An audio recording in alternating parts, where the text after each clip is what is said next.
이번 영상을 통해서 여러분들이 정말 믿음을 주고 싶은 여자친구, 전 여자친구, 썸녀 이런 분들이 있다고 하시면은 조금이라도 이 관계를 잘 발전시키실 수 있도록 여러분들이 전략을 짜시는 데 있어서 힌트가 됐으면 좋겠어요. 오늘은 남자를 쉽게 믿지 못하시는 여자분들이 계시잖아요. 그런 분들의 심리에 대해서 좀 이야기를 드리려고 해요. 왜냐하면 최근에 이제 남자 내담자분들께서 좀 많은 고민들을 털어놓으셨어요. 내가 재회를 하고 싶은 나에게 굉장히 소중한 여자친구가 있는데 이 여자친구가 남자에 대한 믿음을 잃어버렸다. 그래서 이 상황에서 내가 어떻게 다가가야 할지 모르겠다. 혹은 정말 소중하게 여겨주고픈 그런 여자분을 알게 됐는데 이분을 내가 보호해주고 지켜주고 싶고 남자란 사실 괜찮을 수 있는 존재다라는 걸 알려주고 싶은데 근데 이분의 벽이 너무 강하게 보이니까 이걸 어떻게 뚫고 이 여자분에게 다가서야 할지 모르겠다라는 분들이 굉장히 많으셨거든요. 그래서 어떤 마음인지도 알 것 같아요. 사실 모든 남자가 나쁜 사람은 아니잖아요. 물론 나쁜 사람들도 있죠. 하지만 정말 모든 존재가 그런 사람들이 아니고 그럼에도 불구하고 여자분이 그런 생각을 가지고 있다고 하면은 대체 무슨 일을 겪었길래 라는 생각도 들고 그리고 이 사람에게만큼은 좀 내가 신뢰를 주는 사람이 되고 싶다 라는 그런 부분도 있으실 것 같은데 그런 부분들을 이야기를 같이 나눠드리도록 하겠습니다. 그래서 그런 부분들에 대해서 여자 입장에서 좀 제대로 이야기를 드리도록 할게요.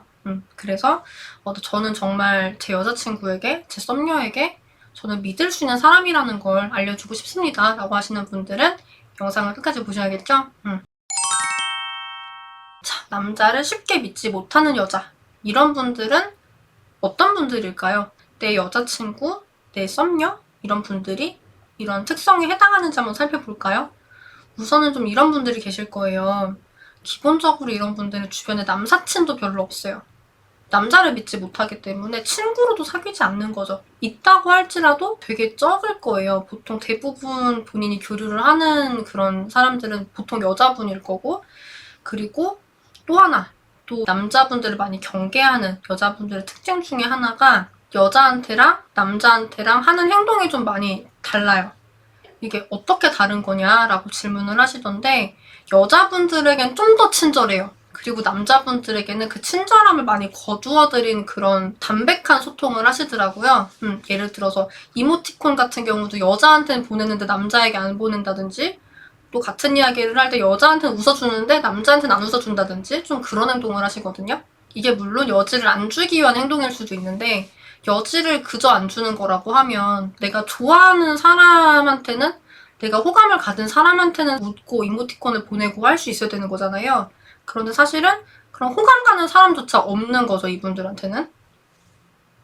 그리고 또 이런 분들의 특징이 누가 소개팅을 해준다고 해도 좀 여러 가지 이유를 대면서 거절을 해요. 지금 남자를 안 믿으니까 만나고 싶지 않으니까 그런 거죠. 그리고 당연히 소셜 데이팅 어플 같은 걸 깔지 않습니다. 그리고 좀 이런 부분들이 좀 더 결정적일 수 있는데요. 남자를 많이 경계하는 여자분들 같은 경우에 가부장적인 집에서 자랐을 가능성이 굉장히 높아요. 좀 일반적인 집보다 많이 엄한 집에서 자랐을 때 좀 약간 남자분들에 대한 경계가 있는 것 같아요.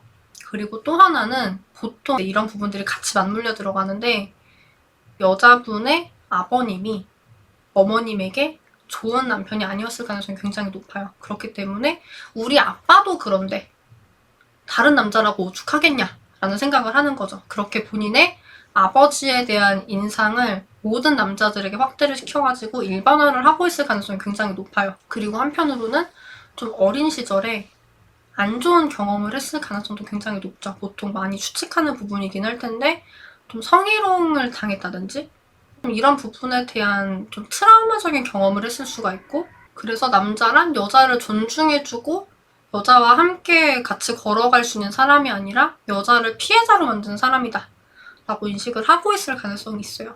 그래서 그런 분들 입장에서는 남자는 사실 피하는 게 답인 거죠. 왜냐하면 나를 가해하는 존재일 거니까. 그리고 한편으로 사회적인, 환경적인 요인도 좀 있는데요.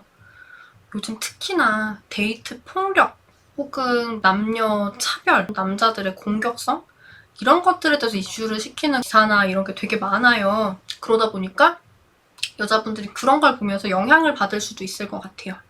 이렇게 남녀가 막 갈려서 싸우는 걸 보다 보면은 아, 이런 남자들이 대부분이겠구나 이런 생각을 하게 된다는 거죠. 그리고 또 하나는 이건 좀 굉장히 많이 영향이 좀 있을 것 같은 부분인 게 본인의 가족이나 친척, 친구 혹은 선후배 이런 분들 중에서 여자분들이 계실 거잖아요.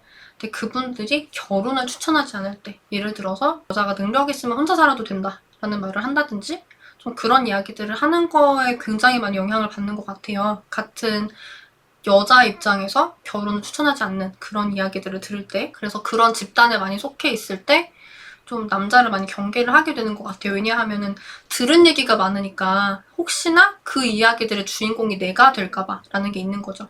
그리고 또 남자를 많이 경계하는 분들 중에 이런 분들도 많이 계시더라고요. 아예 성경험이 전혀 없으신 분들? 이런 분들 같은 경우도 본인이 겪어보지 않은 부분들이 두렵게 다가왔을 때 되도록이면은 그 경험을 피하려고 하는 그런 부분들이 많기 때문에 연애 여부를 떠나서 모태솔로든 아니든 성 경험이 없으셨던 분들도 많이 계셨어요. 자, 그럼 이런 분들은 왜 남자분들을 경계를 하는 걸까요? 남자분들이 사실 모르진 않을 거예요.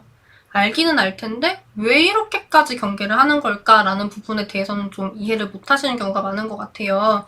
제가 앞에서도 말씀을 드린 것처럼 이런 남자분들을 경계하는 여자분들 같은 경우는 남자가 나를 가해를 해서 나에게 피해를 입힐 거다라는 생각을 하고 있는 경우가 대부분이에요. 그렇다는 뜻은 사실 내가 남자를 가까이 했을 때 피해를 당할 수 있다는 생각을 하고 있다는 거죠. 그러면은 이런 생각을 가지는 이유는 아까 제가 앞에서 원인들도 많이 같이 살펴봐 드렸잖아요. 그런 원인들 때문에 본인들 머릿속에서는 결론적으로 남자는 가해자다라는 그런 전제가 생겨난 부분일 거예요. 그러면은 사실은 이 경계심이 강한 여자분들 입장에서는 이 전제가 본인들 입장에서 굉장히 견고할 거예요. 왜냐하면은 수많은 근거들이 남자는 가해자다라는 전제를 뒷받침을 하고 있거든요. 예를 들어 무슨 전제가 있었어요? 우리 엄마가 결혼을 추천하지 않아. 뭐 어제 떴던 기사를 보면은 남자는 데이트 폭력을 해. 그리고 우리 아빠만 봐도 결혼은 하면 안 될 것 같아. 그리고 최근에 결혼을 했던 우리 언니를 보면은 언니가 형부랑 잘 살고 있지 않는 것 같아. 그리고 내가 최근에 직장에서 보니까 우리 직장 상사분이 아내분을 험담을 하는 걸 봤어. 역시 남편은 내 편이 아니라 남편이구나 라고 생각을 할 수 있는 거죠. 그런 것들을 보다 보면은 왜 연애를 하고 왜 결혼을 해야 할까라는 생각이 드는 거죠. 혹은 뭐 예를 들어서 데이트 폭력에 대한 그런 영상을 봤다든지 혹은 출산에 힘든 그런 경험담에 대해서 내가 봤다든지 좀 그런 부분들을 보게 되면은 자연히 임신의 출산이 굉장히 좀 무서울 수 있고 그리고 성관계 자체가 무서울 수가 있고 무서운 건 사실 안 하면 무서울 필요가 없잖아요. 그러니까 아예 그런 무서울 수 있는 경험에서 나를 배제를 하고자 하는 부분들이 생기는 거죠. 그래서 좀 남자라는 존재 자체가 나를 이런 피해자로 만들 수 있는 존재이기 때문에 내가 멀리 해야겠다라는 결론을 가지고 있다고 볼 수가 있는데 자, 그러면 이 견고한 결론을 어떻게 깨야 할까요? 가장 중요한 거는 이분이 남자를 무섭다고 생각하는 이유가 정확히 어떤 부분에 대한 건지를 우선은 좀 보셔야 될 것 같아요. 예를 들어서 아버지가 좋은 사람이 아니어서라든지 혹은 주변 친구들 얘기를 들어보니까 연애를 했을 때 좀 좋은 경험을 못해서라든지 그래서 좀 결정적인 이유들이 뭔가가 있을 건데요. 그 이유들에 대한 반박 근거를 사실은 여자분 머릿속에 만들어 주셔야 돼요. 예를 들어서 남자는 무조건 성욕 때문에 여자를 만난다 라는 전제를 깔고 있는 여자분이 있을 수 있어요. 그럼 이런 분들 같은 경우는 남자분이 무엇을 할지라도 결국은 한번 하려고 저러는구나 라고 생각을 하고 있을 수 있어요. 그러면 이런 분의 전제를 깨는 게 굉장히 어려울 수가 있는데 그럼 사실은 그런 경우에 내가 해줘야 되는 부분들은 내가 성욕을 채울 수 있는 상황에서도 왜 여자랑 인격적인 관계를 맺었는지 라는 경험들을 얘기를 해준다든지 혹은 실제로 그런 상황에서 내가 정말 여자분을 그냥 존중을 해주고 가만히 둔다든지 좀 그런 모습들을 많이 보여줄 필요가 있어요. 그래서 여자분 입장에서 아, 남자라고 무조건 다 성욕의 노예는 아니구나 라는 생각을 하게 만들어야 되거든요. 근데 이게 사실은 말로만 설득하기는 어려울 거예요. 좀 행동으로 보여줘야 되는데 그게 되려면 사실 어느 정도 좀 가까운 관계가 되어야 할 필요가 있겠죠? 그리고 가까운 관계가 아니면 어떻게 해야 되나요? 라고 얘기를 하실 수가 있어요. 그럼 가장 중요한 부분은 결국은 이 여자와 남자의 관계? 썸, 연애 이런 모든 관계들이 사실은 하나의 인간관계라는 걸 여러분들이 아셔야 되거든요. 그래서 여자분이 남자에 대한 경계심이 많다라는 이유로 나를 멀리하는 게 아닐 수 있어요. 그냥 나라는 사람이 그 여자분이 봤을 때 호감이 아닐 수도 있는 거거든요. 그래서 무조건 남자에 대한 경계심이다라고만 볼 게 아니라 이 여자분 입장에서 내가 정말 괜찮아 보이는 사람인지도 좀 고민을 해보셔야 돼요. 사실 여자분들도 남자분들에게 기대고 싶을 수 있거든요. 기댈 만한 사람이 있고 함께 걸어갈 수 있는 사람이 있다면 그런 사람과는 좀 연애를 해보고 결혼도 해보고 행복한 가정을 꾸리고 싶다는 생각이 있을 수 있어요. 다만 그게 정말 되겠어? 라는 생각 때문에 방어를 치고 있는 거란 말이에요. 그렇다고 하면은 이분들 입장에서도 이런 남자가 있다면 사실은 그 남자는 괜찮지 않을까라는 가정이 있기는 있을 거예요. 다만 그런 남자가 없다고 생각을 하니까 우선은 다 바리케이드를 쳐놓는 건데, 근데 만약에 그런 남자에 대한 상이 있다고 하면 내가 그런 남자의 상에 가까운 모습을 보여주는 게 도움이 되겠죠. 그래서 이 여자분 입장에서는 어떤 남자를 이상적으로 생각하는지 이걸 사실 내가 먼저 알아야 돼요. 그리고 그런 모습들을 내가 보여준다고 하면은 보통은 그런 모습의 남자분들은 좀 기댈 수 있는 사람이거든요. 해결책도 잘 제시를 해줄 수가 있고, 그리고 좀 웬만한 위기 상황에서도 긴장을 하거나 떠는 게 아니라 바로바로 문제를 해결을 할 줄 알고, 그리고 어떤 상황에서 좀 여유를 잃지 않으면서 계속해서 미소를 띌 수 있는 사람이라든지, 혹은 정말 누군가 힘든 상황에 처했을 때 바로 위로가 될 수 있는 그런 말을 건넬 수 있는 사람이라든지 좀 그런 남다른 특색들 있죠. 정말 기댈 수 있겠다, 이 사람은 의지해도 되겠다는 믿음을 줄 만한 행동들이나 모습들, 그런 것들을 내가 얼마나 가지고 있는지를 살펴보셔야 될 것 같아요. 그래서 그런 부분들을 내가 이 사람한테 정말 필요했을 시기에 보여준다고 하면 이분도 최소한 이 순간에라도 의지를 해볼까라는 생각을 할 수 있거든요. 그런 이 여자분이 좀 경계심을 허물만한 순간들을 많이 만들어 주셔야 될 것 같아요. 그러다 보면은 일단은 이성은 아니라도 친구로선 괜찮을 수 있어 라는 생각까지는 만들어줄 수도 있는 거고, 거기서부터 점점 내가 한 계단 한 계단 이 관계를 발전시켜 나가야겠죠. 그래서 남자에 대한 경계심이 많은 사람을 한 번에 그 경계심을 무너뜨리고 내 여자로 만드는 방법은 없어요. 하지만 중요한 거는 좀 이런 식으로 내가 최선을 다해서 이 여자분에게 믿음을 심어주려고 노력을 하고 천천히 나한테 기대어 올 수 있도록 내가 상황을 여러 가지를 보여줬다고 했었을 때는 이 여자분도 경계심을 조금씩 허물고 나를 정말 인간적으로 신뢰를 하고 나를 믿을 수도 있는 거죠. 그래서 사실은 좀 이런 경계심이 많은 분들 같은 경우에는 뭔가 단기적인 그런 생각을 하시면 안 돼요.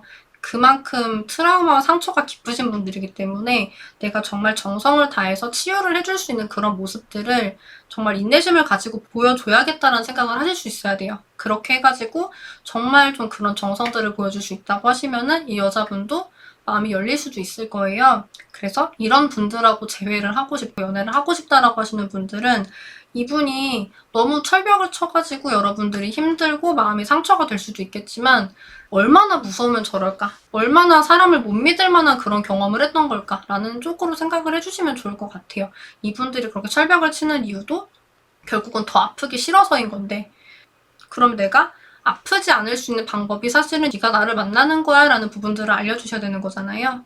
그래서 믿음을 만들어 간다는 게 사실 쉬운 일이 아니잖아요. 없는 믿음을 만들려면 굉장히 노력이 많이 필요하거든요. 그래서 사실은 남자를 쉽게 믿지 못하는 여자분들의 마음은 그냥 상처받고 싶지 않다. 그리고 만약에 가능하다면 이런 상처로부터 나를 안전하게 지켜줄 수 있는 동반자가 있으면 좋겠다. 그게 남자든 여자든 이라는 생각일 거예요. 그러면은 그런 사람의 모습으로 내가 다가가야겠죠. 보통 이 성별 프레임이 있었을 때 많은 분들이 전략을 잘못 세우거든요. 가장 중요한 거는 인간적인 신뢰예요. 그래서 그 부분을 어떻게 만들어줄 수 있을지, 여자분 입장에서 내가 어떤 식으로 다가갔을 때 경계를 하기보다는 나를 믿고 의지를 하고 싶을지 이런 부분들을 많이 고민을 해주시다 보시면 열릴 거라고 봅니다. 너무 어려우시면 도움 신청하시고요. 앞으로도 연애회사 대표 상담사로서 다양한 연애와 결혼, 이별, 재회 상황에서의 여러분들의 대처력을 한껏 높여드리는 그런 영상들을 만들어 드리려고 합니다. 오늘의 영상이 좋으셨다고 하시면 좋아요 꼭 눌러주시고요. 여러분의 행복한 연애와 결혼 생활을 진심으로 응원드리겠습니다. 안녕.